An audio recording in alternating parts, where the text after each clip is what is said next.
We all know that having a roof over one's head is a fundamental need, second only to having enough to eat and drink.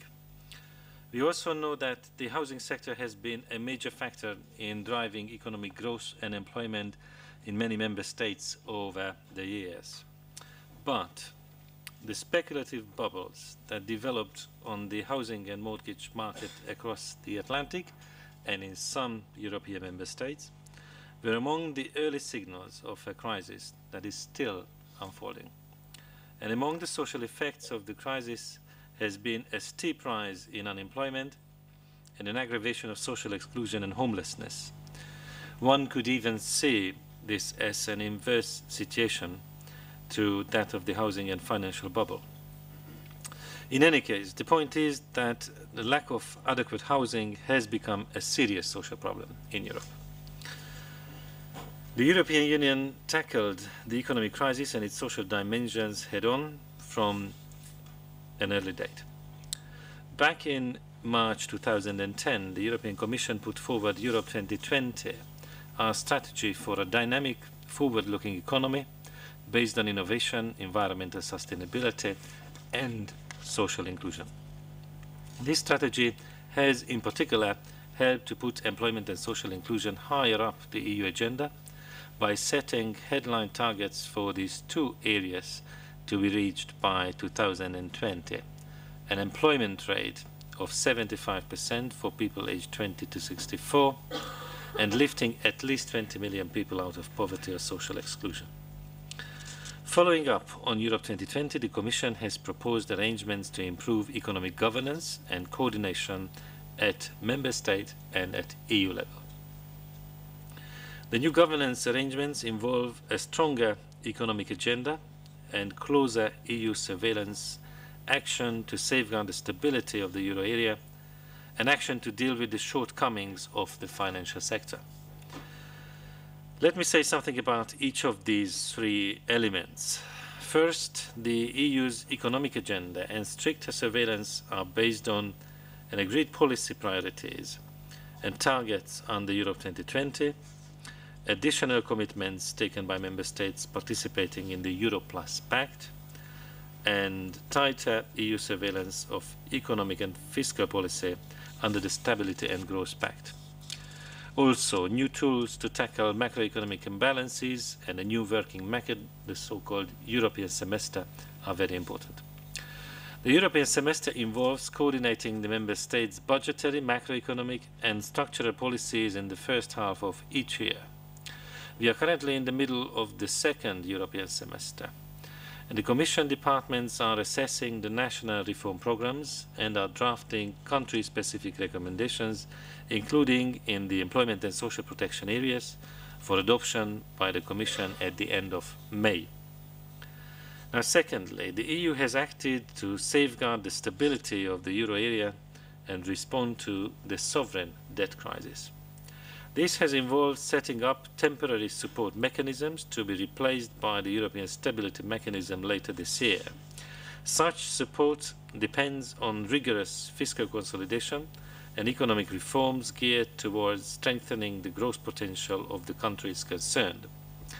At the same time, recovery and stabilization, of course, depends also on other factors. For example, the action of the European Central Bank and overall economic growth in Europe and the world.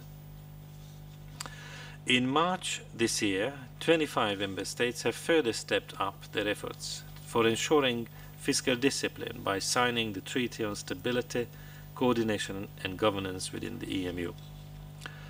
And thirdly, to remedy the financial sector's shortcomings, the EU has laid down new rules and established new agencies to better reflect systemic risks, address problems earlier on, and make sure all financial players are properly regulated and supervised. Further work is in progress to ensure Europe's banks have sufficient capital reserves to enable them to withstand future shocks and continue providing households and businesses with credit. Ladies and gentlemen, these economic governance developments make very good sense And fiscal responsibility is an important element in responding to the sovereign debt crisis. Nonetheless, there is growing concern at the social impact of our member states' fiscal consolidation measures. This concern is echoed to some extent by the Council, which has endorsed the Social Protection Committee's third report on the social impact of the economic crisis and ongoing fiscal consolidation of January this year. That opinion draws the Council's attention to the long-term social consequences of fiscal consolidation measures being applied and to what needs doing to meet the Europe 2020 target for reducing poverty and social exclusion. It also calls for fiscal consolidation measures to be responsive to the social needs of all generations and to preserve our social protection system's capacity to cushion any unfair impact of the crisis and withstand economic shocks. I am heartened to see a shift towards more balance in the debate on fiscal consolidation. There is a growing understanding that short-term action must not only be in tune with medium to long-term priorities, but that policy actions with different time frames must reinforce each other. The Commission has emphasized this in the Annual Growth Survey for 2012, as well as in its recent employment package, which sets out a reinforced agenda for a job-rich recovery. The package proposes, among others, a set of demand-side measures for stimulating job creation and underlines the role of EU budget instruments in this respect. It also elaborates the concept of a dynamic and inclusive labour market as key ingredient for economic recovery. And finally, it foresees stronger coordination and monitoring of employment policies at EU level and a better involvement of social partners within the overall system of economic governance. The idea that social protection is actually a social investment is crucial to an enlightened view and can guide us towards smart fiscal consolidation. An investment approach towards social protection expenditure and human capital formation allows us to consider the long-term costs of non-action, both from the social and from the economic perspective. But it also helps us consider which expenditure is most important and how interventions should be designed to achieve the best socio-economic effects. Social investment takes many forms, including active labour market and inclusion policy, action to fight against poverty and discrimination, or support for education, lifelong learning, and active aging. Ensuring access to good housing and services sits well among these, both on its own account and as a support, if not a prerequisite, for good social outcomes. The basic idea is that social investments are made proactively to preempt much higher economic and social costs in the future. It is certainly smart to invest early rather than pay later for the consequences of failing to do so. People will not develop their economic potential to the full if they do not have decent housing. Social dynamics within a community depend on material living conditions as well as on economic opportunities. The Commission itself, through various means, is pursuing and supporting this investment approach with regard to housing policies. EU funds directly support housing-related policies. The European Social Fund finances activities to promote the social and labour market integration of homeless people, and the European Regional Development Fund can be used for investments in social housing. In the fight against homelessness, the Progress Programme finances a study on homeless migrants and an evaluation of innovative housing-first approaches.